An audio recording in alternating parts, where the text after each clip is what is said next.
Hello, I'm Xavier, the studio director at Ubisoft Montpellier. We're here in the lair where Beyond Good and Evil and King Kong were born.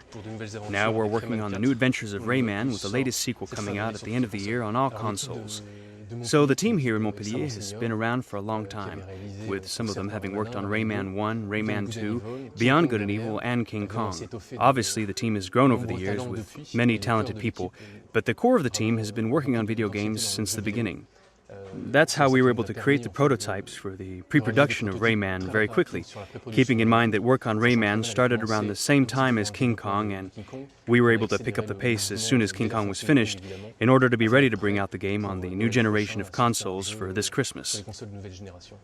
As soon as we heard Nintendo talking about the new Wii system that is coming out at the end of the year, we knew we were on the same track, had the same philosophy.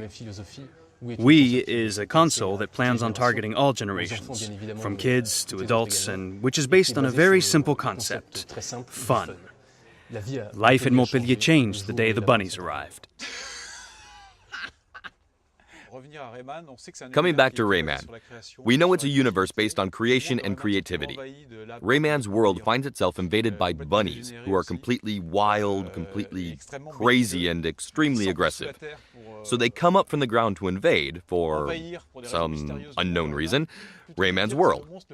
Instead of having the scariest, most horrible monsters ever, like every other monster, we find ourselves face to face with the cutest thing we've ever seen.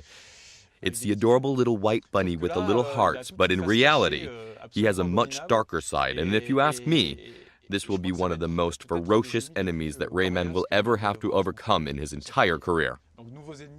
So, new enemies, new activities with the dancing aspect, but also to have the capability to climb onto the back of creatures that we summon up.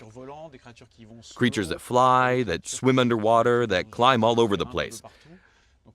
So the player is going to be able to do more things than ever before. With these new innovations, we have a better grasp of Rayman's world, which on previous consoles was a bit restricted. And now we'll be able to explore the same fantastic world, but with much more liberty and with the combination of action and adventure at the same time. One of the novelties of the new Nintendo gamepad is to be able to translate a movement into an action. So when you do this like this, it would become a series of rapid punches like Kung Fu. Yeah! Like that! If the player slams his two fists on the ground like this, he'll destroy the ground. There are a lot of very interesting movements. We can throw a grapnel, whip something around you. So instead of giving the orders with a button, it's the movements that actually allow you to move Rayman and link tons of movements together, like dancing even. It's relatively instinctive because we memorize quite easily a movement.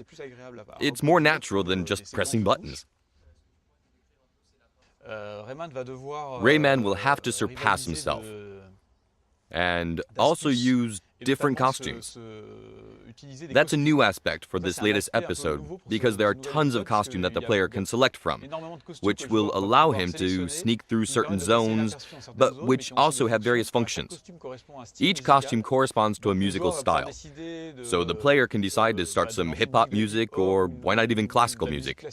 Each musical style has a specific impact on the bunny invaders, who, with their big ears, are extremely receptive to the different kinds of music.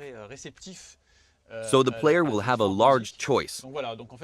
It's also a kind of liberty that this Rayman will have, to be able to dress how we want, listen to the music we want, keeping in mind that it will have an impact on the environment, the bunnies, and the enemies in general.